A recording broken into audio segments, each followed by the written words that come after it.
사람은 관계 속에서 살아갑니다.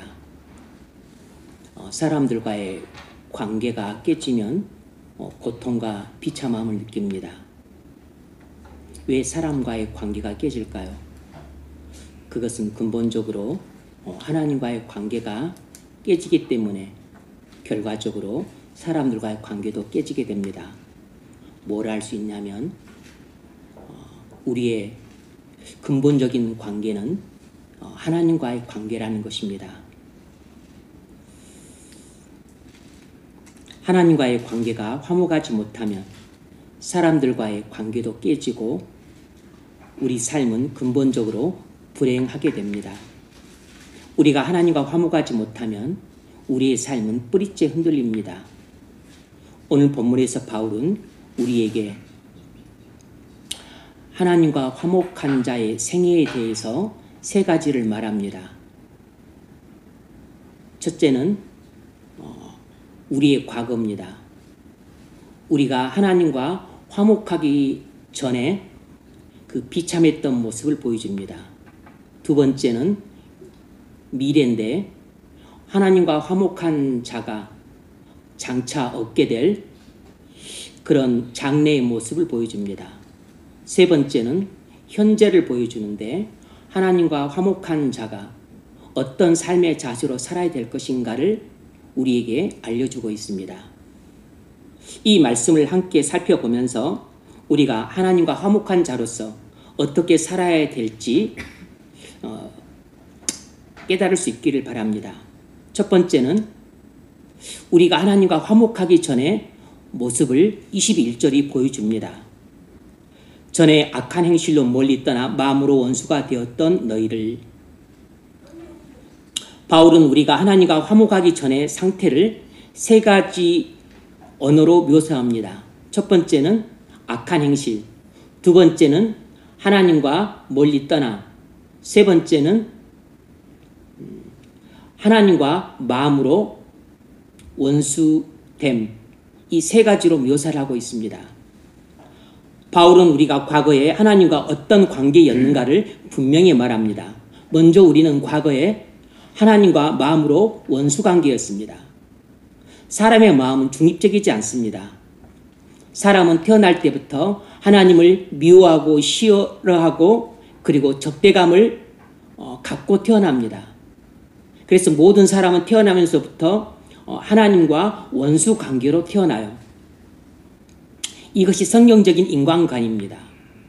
이것을 잘 보여주는 것이 에베소서 2장 3절인데 본질상 진노의 자녀였다고 말합니다. 여기서 본질상이란 태어나면서부터라는 뜻인데 모든 사람은 태어나면서부터 하나님의 원수로서 하나님의 진노 아래 태어난다는 것입니다. 이것이 바로 우리가 하나님과 화목하기 전의 모습입니다. 우리가 태어나면서부터 하나님과 원수가 되었기 때문에 하나님을 멀리 떠나서 살고 싶어 합니다. 우리가 어떤 사람이 싫으면 얼굴 보고 있기 싫기 때문에 그 사람과 멀찍이 떨어져 있고 싶어 합니다. 하지만 어떤 사람이 좋으면 우리는 그 사람을 얼굴 보고 싶고 이야기를 나누고 싶기 때문에 가까이 다가갑니다. 마찬가지로 우리는 태어나면서부터 하나님을 미워하고 싫어하고 그리고 적대감을 느끼기 때문에 하나님을 멀찍이 떨어져서 지내고 싶어 합니다. 하나님과 멀찍이 떨어져 지내는 것이 우리 마음이 편하기 때문이에요. 여러분 중에 교회를 다니지만 아직 예수 믿고 하나님과 화목하지 못한 사람은 하나님을 마음속으로 미워하고 원수관계에 있기 때문에 하나님과 가까이 가고 싶어 하기보다는 하나님과 멀찍이 떨어져 있고 싶어 하고 그리고 하나님과 멀찍이 떨어져 있었을 때 마음에 편안함을 느낍니다. 이건 비참한 상태인 거죠. 사람이 하나님과 원수가 되어서 멀리 떠나면 필연적으로 악한 일들을 하게 됩니다. 아무리 착해 보이는 사람일지라도 하나님과 원수 관계인 사람은 하나님을 떠나 있기 때문에 결국 하나님께서 미워하시는 죄악을 범합니다. 어떤 악한 일을 할까요? 어떤 죄악을 범할까요? 그것을 바울이 로마서 1장 28절 이하에서 잘 보여줍니다. 그들이 마음에 하나님 두기를 싫어하며 하나님께서 그들을 그 상실한 마음대로 내버려 두사 합당치 못한 일을 하게 하셨으니, 마음에 하나님 두기를 싫어하는 사람 누구죠? 하나님과 원수된 사람입니다. 하나님과 원수되어서 하나님을 미워하는 사람들은 어떤 일을 하는가? 29절부터 본격적으로 나타나는데, 모든 불의, 추악, 탐욕, 악의가 가득한 자요, 죄목들만 언급하면 모든 불의를 행하고 추악한 일을 행하고 탐욕을 저지르고 악의를 품고 시기하고 살인하고 분쟁하고 또 사기, 속이고 그리고 악독을 행하고 수근수근 소문을 내고 비방하고 그리고 교만하고 자랑하고 악을 도모하고 부모를 거역하고 우매하고 그리고 배역하고 무정하고 무자비한 일들을 행한다는 것입니다. 이 죄들은 전부 이 죄들은 전부 사람들과의 관계가 깨졌을 때 행하는 악한 일들입니다. 그러니까 하나님과 관계가 깨진 사람들은 사람들과의 관계도 깨집니다. 즉 하나님과 원수 관계인 사람들은 사람들과도 원수 관계로 살아가기 십상이에요. 하나님을 미워하고 싫어하고 적대시하는 사람들은 자기 중심적이기 때문에 사람들도 미워하고 싫어하고 그리고 적대시하는 성향이 아주 강하게 드러납니다. 그래서 이런 모든 불의와 탐욕과 그리고 추악함과 악의를 행하는 것이에요. 시기와 살인과 분쟁과 그리고 속임수와 악독을 행하는 것입니다. 32절, 그들이 이같이 일을 행하는 자는 사형에 해당한다고 하나님께서 정하심을 알고도 자기들만 행할 뿐 아니라 또한 그런 일을 행하는 자들을 옳다 하느니라. 무슨 말인고 하니? 하나님과 원수인 사람들은 심지어 양심까지 팔아먹어서 악을 선하다고 말하고 불법과 불의를 의롭다고 말한다는 것입니다. 양심에 화인 맞은 사람들이 저지른 짓이죠. 악을 선하다고 말하고 그리고 불법과 불의를 의롭다고 말하는 것입니다. 그리고 선을 악하다고 말하고 의를 불의하다고 말하는 것이에요. 이것은 하나님과 원수 관계인 사람들 중에서도 특별히 양심을 팔아먹은 최악의 사람들이 하는 짓입니다. 뿐만 아니라 하나님과 원수된 자들이 동성애도 행한다고 말했습니다. 26절입니다. 하나님께서 그들을 부끄러운 욕심에 내버려 두셨으니 곧 그들의 여자들도 순리대로 쓸 것을 받고 영리로 쓰며 그와 같이 남자들도 순리대로 여자 쓰기를 버리고 서로 향하여 음욕이 불릴 듯하며 남자가 남자와 더불어 부끄러운 일을 행하여 그들의 그릇 때문에 상당한 보응을 그들 자신이 받았느니라. 하나님을 마음에 두기 싫어하고 멀리 떠나 있는 자들이 저지르는 악한 일들이 바로 이런 추악한 일들입니다. 이렇게 하나님과 화목하기 전에 사람은 죄 때문에 하나님과 원수된 상태에 있습니다. 하나님과 원수된 상태에 있는 사람들은 전부 하나님을 멀리 떠나서 하나님을 멀리 떠나게 되면 반드시 악한 일들을 저지르게 되어 있어요. 여러분이 하나님이 싫어서 하나님을 마음으로부터 멀리 떠나 있으면 여러분은 반드시 하나님이 미워하시는 죄를 범하고 하나님이 싫어하시는 악한 일을 하게 되어 있습니다. 오거스틴은 젊은 시절에 쾌락과 방탕에 빠져서 어머니 모니카의 마음을 아프게 하고 눈물을 흘리게 했습니다. 그는 어머니의 전도로 교회는 나갔지만 회심을 하지 못하고 있는 상태에 있었어요.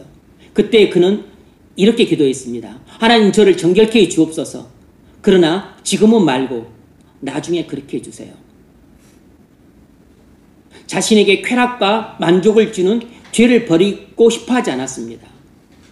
하나님과 원수관계에 있는 사람은 죄를 버려야 된다는 사실을 알면서도 불구하고 죄를 버리고 싶어 하지 않습니다.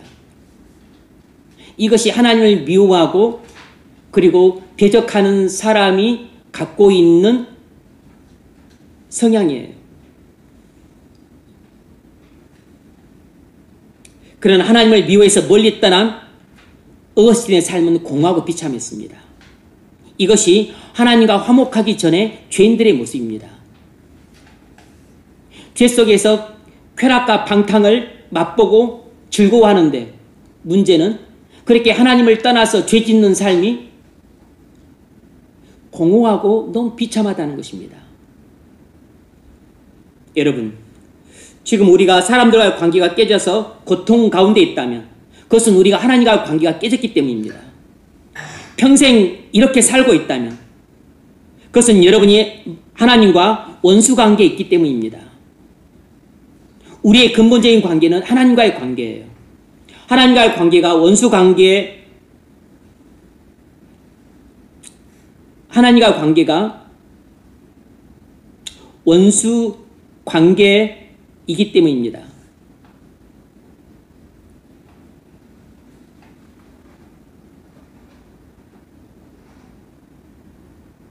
하나님과 관계가 원수관계이면 사람들과 관계도 원수관계가 됩니다. 하나님과 관계가 화목하면 사람들과 관계도 화목하게 돼요. 이것이 필연적입니다. 가정에서 가족들과의 관계가 깨졌습니까? 직장에서 여러 가지 일들로 동료들과의 관계가 깨지는 경우들이 있죠. 교회에서 지체들과의 관계가 불편한 경우들도 있습니다. 곰곰이 생각해 보십시오.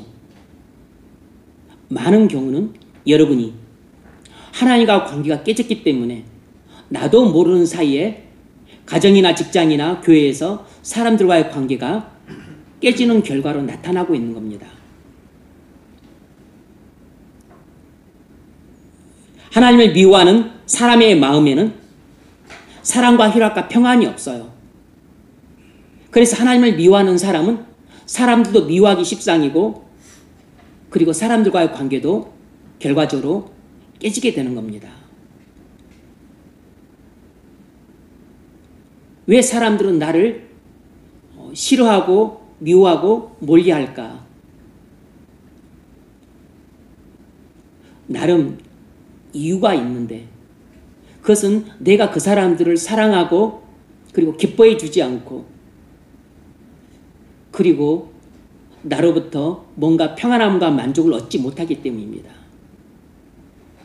그것은 내가 하나님과의 관계가 깨져 있기 때문이에요. 이것이 그리스도 없이 살아가는 인생의 모습입니다. 우리는 예수님을 만나기 전 하나님과 원수된 사람이었습니다. 개구리 올챙이적 시절 잊어먹는 것처럼 우리가 처음부터 하나님을 사랑하는 사람이 아니었음을 기억하고 지금 하나님과 원수관계인 사람들을 정죄하지 말고 불쌍히 여기는 마음을 품고 대하시기 바랍니다. 우리 주변의 거의 대부분의 사람들은 하나님과 원수관계인 사람들이에요. 그들은 겉으로는 말하지 않지만 속으로는 많은 고통과 비참함 속에서 힘들어합니다. 그들은 사람들과 관계가 커넥션이 잘 되어 있고 좋은 인맥을 맺고 있고 입으로는 잘하고 떠들지 몰라도 실은 많은 경우는 사람들과의 관계가 깨져 있습니다. 여러분, 하나님과 원수인 사람은 공부 잘해 인류대학 나오고 판검사 되어도 겉으로 훌륭해 보이지 속으로는 온갖 악한 일들을 하게 됩니다. 겉으로 착해 보일지라도 하나님을 미워하는 사람들은 결국 하나님을 대적하는 악한 일들을 하게 되어 있습니다. 아무리 공부 잘해 의사 되고 교수 되고 국회의원 되고 고위공직자 되어도 그 마음이 하나님과 원수돼서 멀리 떠나 있는 사람들은 사회에 큰 해를 끼치는 악한 일들을 저지르게 됩니다.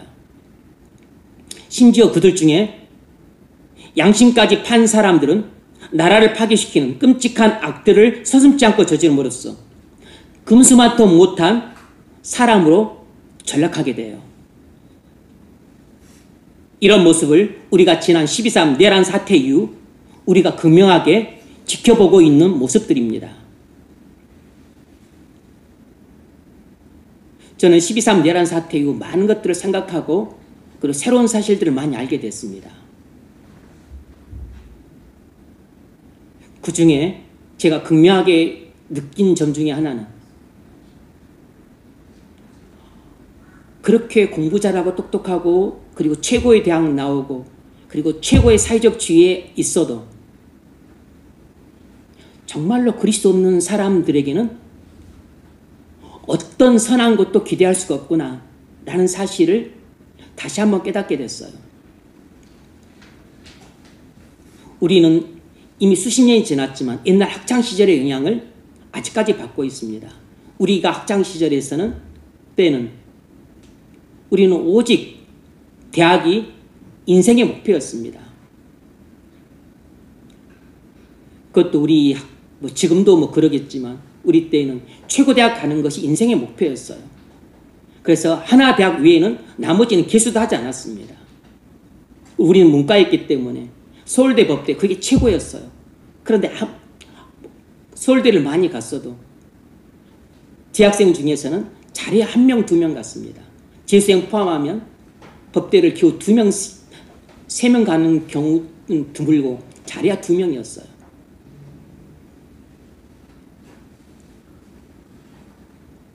그런데 그렇게 가기 어려운 서울대 법대를 졸업해서 판검사가 되어도 고위공직자가 되어도 이 사회에서 직장생활하고 사회에 기여하고 나라를 섬기는 것을 보면 정말 금수맛도 못하구나 하는 것들을 새롭게 알게 됐습니다. 예전까지는 그래도 기왕 대통령 될 바에는 머리 좋고 공부 잘하고 명문대에 나온 사람이 훨씬 낫겠지 하는 생각들이 예전부터 있었어요. 그런 생각들이 여실히 깨졌습니다.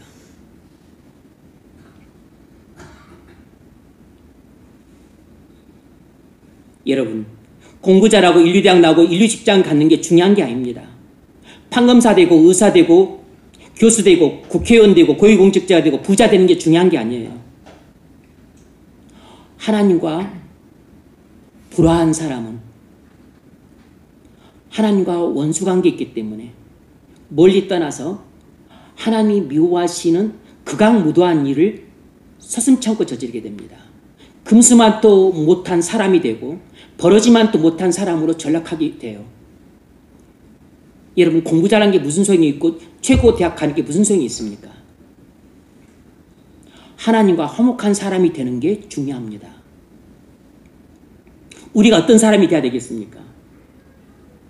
하나님과 화목한 사람이 돼야 됩니다. 어떤 사람을 배우자로 맞아야 됩니까? 하나님과 화목한 사람을 배우자로 맞아야만 비로소 행복한 가정을 이룰 수 있고 경건한 가정을 이룰 수 있어요. 그런데 아직까지도 많은 사람들이 그저 단순히 학벌 좋은 사람, 직장 좋은 사람, 그리고 용모 뛰어난 사람만 찾고 있습니다. 그러니 여러분이 이룬 가정이 경건한 가정이 되지 못하는 것이에요. 여러분 자녀를 어떤 사람을 양육해야 되겠습니까?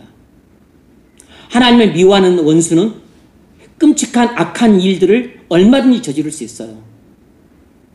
양심까지 화인 맞으면 금수맛도 못한 짓을 오히려 배우지 못하고 머리 나쁜 사람보다도 더 악독하게 행합니다.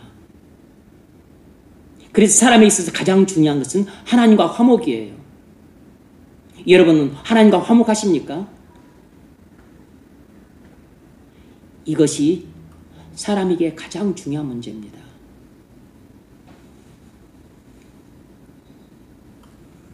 두 번째로 우리가 볼 수 있는 것은 하나님과 화목한 사람의 미래 모습입니다. 22절이 그 점을 보여줘요. 하나님과 화목한 사람의 미래 모습이 어떻습니까? 22절, 이제는 그의 육체의 죽음으로 말미암아 화목하게 하사 너희를 거룩하고 흠없고 책망할 것이 없는 자로 그 앞에 세우고자 하셨으니, 그의 육체의 죽음으로 말미암아 화목하게 하사, 예수님의 죽음은 죄인들을 하나님과 화목하게 만든 결정적인 사건입니다. 예수님의 십자가의 죽음이 없었더라면 어떤 죄인도 하나님과 화목하게 될 수 없었어요. 모든 죄인은 하나님의 원수로서 하나님의 진노의 심판을 받아 죽게 되었을 겁니다. 그러나 하나님은 그리스도의 피를 통해 우리를 하나님과 화목하게 하셨습니다. 로마서 5장 10절이 그 점을 말해요. 우리가 하나님과 원수 되었을 때 그 아들의 죽으심으로 말미암아 하나님과 화목하게 되었은지. 여러분 이 점을 꼭 기억하십시오. 우리가 하나님과 원수가 되어서 하나님의 진노의 심판을 받아 죽을 운명이었는데 하나님께서 그 아들을 보내사 십자가에서 우리의 죄를 지고 우리 대신 하나님의 진노의 심판을 받게 하셨습니다. 그 그리스도의 피로 말미암아 하나님과 원수되었던 우리가 모든 죄를 용서받고 하나님의 진노에서 건짐받아 하나님과 화목하게 되었습니다. 화목이란 말은 진노가 제거되고 하나님과 사랑의 관계를 맺는다는 뜻입니다.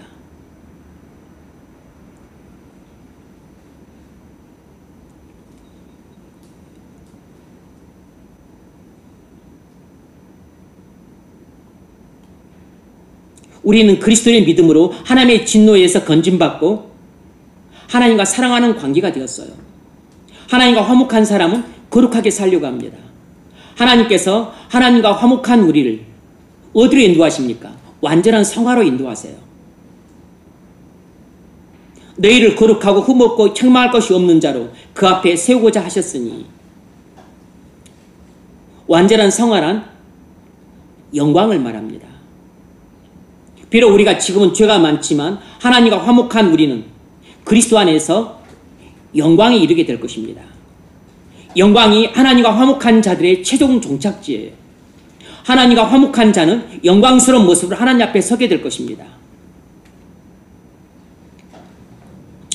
요한일서 3장 2절도 그 점을 말합니다. 사랑하는 자들아, 우리가 지금은 하나님의 자녀라. 장래에 어떻게 될지는 아직 나타나지 아니하였으니 그가 나타나시면, 그리스도를 말하는 거죠. 그리스도께서 재림하시면 우리가 그리스도와 같을 줄을 아는 것은 그의 참모습 그대로 볼 것을 인함이니. 그리스도께서 재림하실 때 어떤 모습으로 재림하시죠? 영광스러운 모습으로 재림하십니다. 그러므로 우리도 그리스도 안에서 영광스러운 모습으로 하나님 앞에 서게 될 것입니다. 요한은 우리가 장래에 그리스도와 같이 될 것이라고 말합니다. 하나님과 화목한 자는 영광스러운 모습으로 하나님 앞에 서게 됩니다. 그 점을 에베소서 5장 27절도 말해요. 자기 앞에 영광스러운 교회로 세우사. 무슨 말이죠? 하나님께서 자기 앞에 우리를 영광스러운 모습으로 세우신다는 것입니다. 영광스러운 모습이 어떤 것입니까? 티나 주름 잡힌 것이나 이런 것들이 없이 거룩하고 흠이 없는 모습이에요. 하나님과 화목한 자는 그리스도의 공로로 장래에 완전히 성화된 모습으로 하나님 앞에 서게 될 것입니다. 여러분, 우리는 여전히 연약하고 죄에 넘어집니다. 그러나 우리의 미래는 이미 정해져 있습니다. 하나님 앞에 흠 하나 없는 영광스러운 모습으로 서게 될 것입니다. 그러나 지금 겪는 고통과 비참함도 장차 받을 영광과 비교하면 좋게 비교할 수 없어요. 회사에서 불이익을 당하거나 세상에서 조롱을 받아도 우리의 미래는 확정된 영광스러운 미래입니다. 이 땅에서의 삶은 그 영광스러운 미래를 위한 준비 과정이에요. 여러분, 돈 많이 벌어서 풍족하게 사는데 목표를 두지 마십시오. 잘생긴 배우자 만나서 행복하게 사는데 목표를 두지 마세요. 인생을 즐기면서 오래 사는데 목표를 두지 마세요. 오래 사는 것은 그렇게 큰 복이 아닙니다. 사람들에게 인정받으려고 애쓰지 마세요. 사람들에게 인정받아봤자 아무짝에도 쓸모없습니다. 하나님과 화목한 사람이 되는데 목표를 두십시오. 장차 여러분이 흠 하나 없는 영광스러운 모습으로 하나님 앞에 서게 될 날을 바라보고 사십시오. 그것이 우리의 소망입니다. 이것이 복음의 소망이에요. 여러분, 자녀를 시험 잘 보는 기계로 만들어서 인류대학 보내고 인류직장 갖고 인류 결혼 시키는데 목표를 두지 마세요. 여러분 자녀를 하나님과 화목한 사람이 되게 하는데 목표를 두십시오. 하나님과 원수 관계인 상태에서 시험 잘 보는 기계가 돼서 좋은 대학 들어가고 좋은 직장 들어가서 그래서 사회적 지위가 높으면 무슨 소용이 있습니까? 수많은 악한 일들을 그 잔머리에 써서 할 텐데 사회에 해를 끼치는 적폐 세력이 되고 나라를 무너뜨리는 매국노가 될 텐데 그런 자식을 만들고 싶습니까?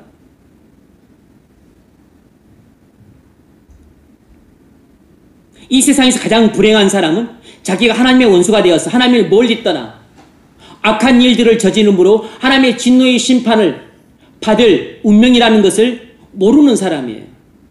그 사람이 이 세상에서 가장 불행한 사람입니다. 이 세상에서 가장 불행한 사람은 요절하는 사람이 아니에요.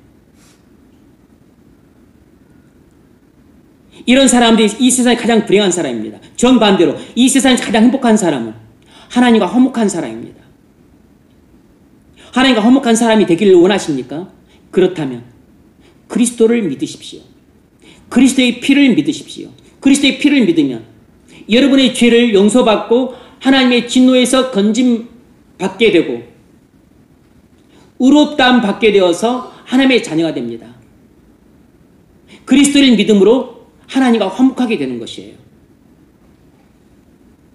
그러므로 그리스도를 믿어서 하나님과 화목하게 되십시오. 세 번째로 우리가 오늘 보면서 알 수 있는 것은 하나님과 화목한 자의 현재 삶의 자세입니다. 23절이 그 점을 잘 교훈하고 있습니다. 23절 만일 너희가 믿음에 거하고 터 위에 굳게 서서 너희 들은 바 복음의 소망이 흔들리지 아니하면 그리하리라. 바울은 우리가 영광에 이르려면 반드시 믿음에 견고히 거해야 된다고 말했습니다. 현재 이런 권면은 미래의 영광을 토대로 하고 있어요. 바울은 우리가 미래의 영광스러운 모습으로 하나님 앞에 서고자 한다면 현재 그 영광스러운 소망을 안고 이렇게 살라고 권면하고 있습니다. 미래의 영광은 우리로 하여금 현재의 고난을 견디게 하고 현재 거룩한 삶을 살게 하는 강력한 동기가 됩니다. 하나님과 화목한 자는 미래의 영광을 바라보면서 현재를 어떻게 살아야 될까요? 23절은 세 가지를 우리에게 가르치고 있습니다. 하나님과 화목한 사람은 미래의 영광을 바라보면서 현재를 어떻게 살아야 되냐면 첫 번째로 믿음에 거해야 됩니다. 너희가 믿음에 거하고 믿음은 한 번의 결단이 아니고 날마다 우리가 살아야 될 삶의 자세입니다.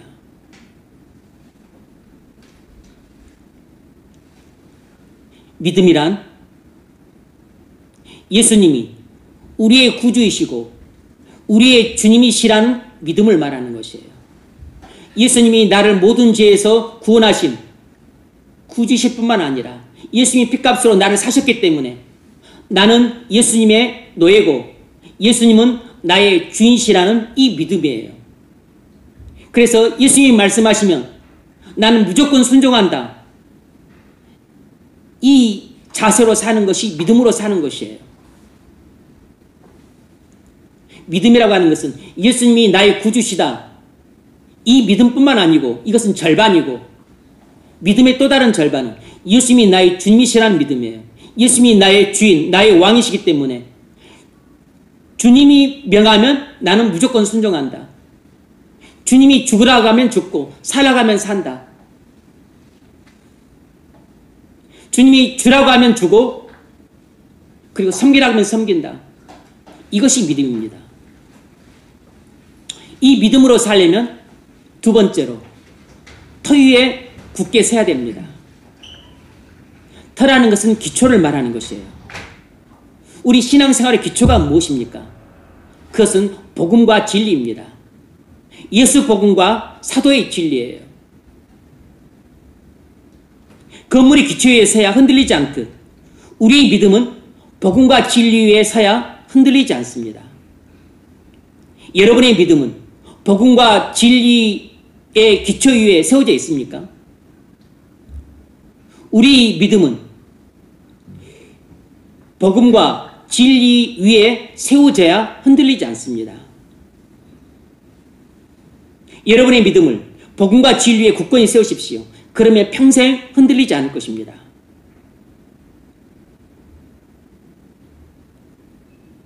예수를 믿고 구원받았다고 해서 그것이 전부가 아니에요.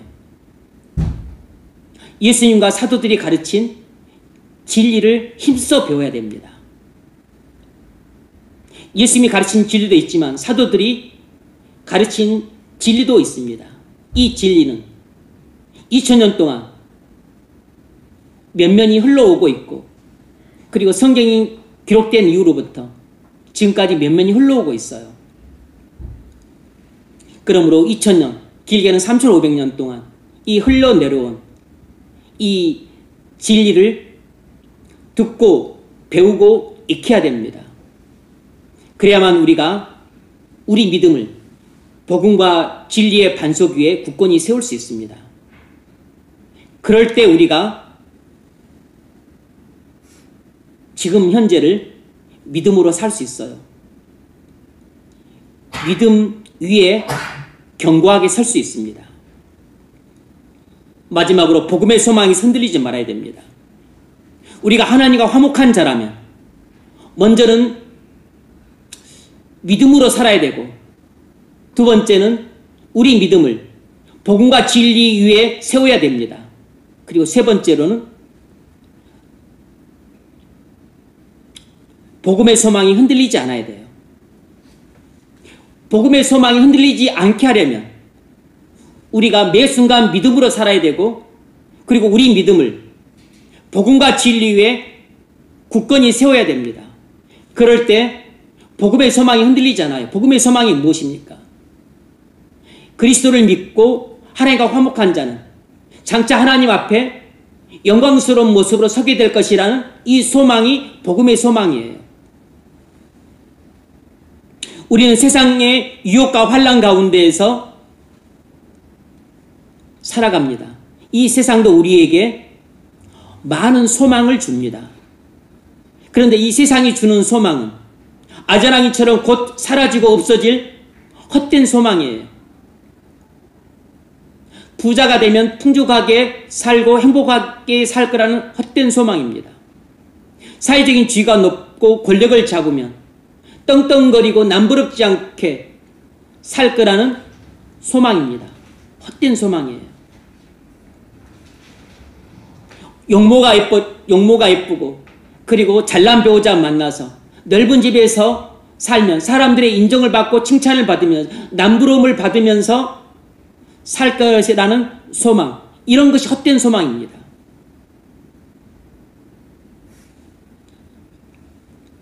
복음이 주는 소망은 이런 소망이 아니에요. 복음이 주는 소망은 지금 비록 우리가 죄와 허물이 많고 연약함과 쓰러짐이 있을지라도 궁극적으로 우리는 그리스도 안에서 하나님 앞에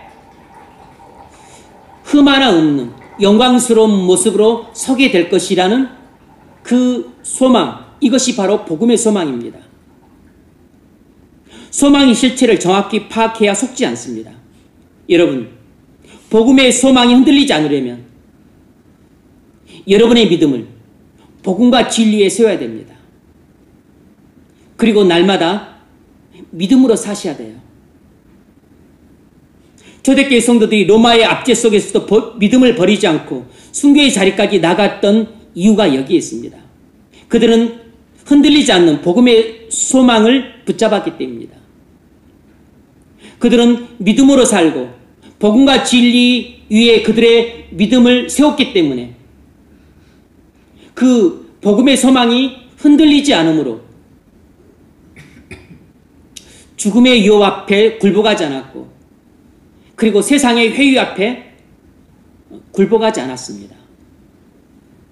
그런데 복음의 소망이 희미하고 그리고 그것을 잊고 살면 우리는 당장 우리에게 주는 쾌락과 방탕에 무릎을 꿇게 됩니다.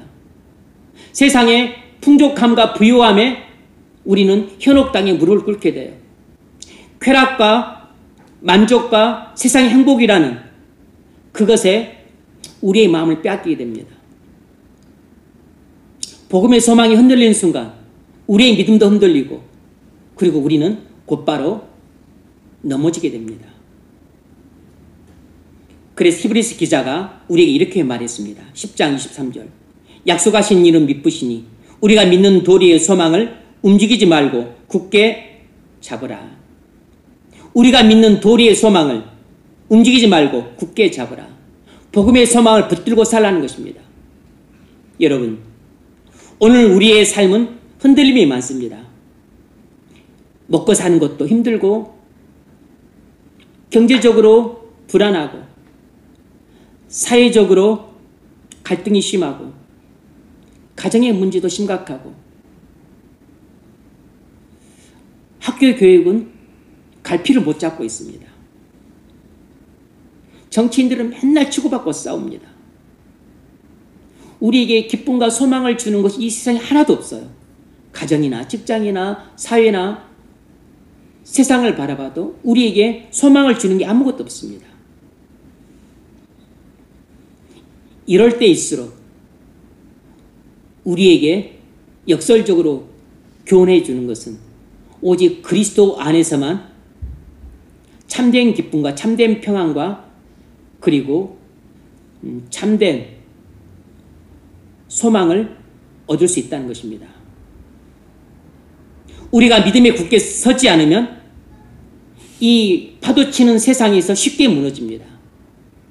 우리가 믿음 위에 굳건히 서지 않으면 이 세상의 유혹 앞에 속절없이 넘어집니다. 그러므로 우리에게 있어서 믿음의 기초가 중요해요. 주일을 성수하는 것이 중요합니다. 주일을 우리가 1년에 52주 매주 지키지만 매 주일을 거룩하게 지키는 것이 대단히 중요해요. 우리가 귀가 닳도록 듣는 말씀이지만 믿음 위에 굳건히 서고 그리고 복음과 진리의 터에 서서 복음이 주는 소망을 흔들리지 않으려면 우리는 말씀과 기도로 무장을 해야 됩니다. 말씀으로 전신갑주를 입고 성령으로 전신갑주를 입어야만 원수들과의 싸움에서 승리할 수 있습니다. 뿐만 아니라 성도들과 연합을 통해 복음 위에 깊게 서는 것이 우리가 현재 취해야 될 삶의 자세예요. 성도들과 팀에서 은혜를 나누고 서로 기도해주고 그리고 때때로 위로해주고 격려해주는 이런 연합과 친교의 자세가 우리에게 필요합니다. 신앙생활은 단지 시작만이 중요한 게 아니고 끝까지 흔들리지 않는 것이 중요합니다. 말씀을 맺겠습니다. 여러분, 하나님과 화목한 자의 생애는 세 단계로 요약됩니다. 첫 번째는 과거에는 하나님과 원수가 되었던 자라는 것입니다. 미래에는 하나님 앞에 영광스러운 모습으로 서게 될 자라는 것이에요. 현재는 믿음 위에 굳건히 서야 되는 자라는 것입니다. 오늘 말씀은 우리 삶을 세 단계로 보여주었습니다. 우리는 이 말씀을 붙잡고 살아가야 됩니다. 그러면 우리는 하나님과 화목한 자답게 살 수 있습니다. 우리가 이 말씀을 붙잡는다면 하나님과 화목한 자답게 가정에서 용서하고 사랑할 수 있습니다. 직장에서 정직하고 성실하게 일하면서 하나님과 원수된 상태에 있는 직장 동료들을 불쌍히 여기고 그리고 사랑으로 섬겨줄 수 있어요. 이것이 하나님과 화목된 자가 해야 될 세상에서 중요한 일입니다. 교회에서는 지체들을 서로 위로하고 격려해 줄 수 있습니다.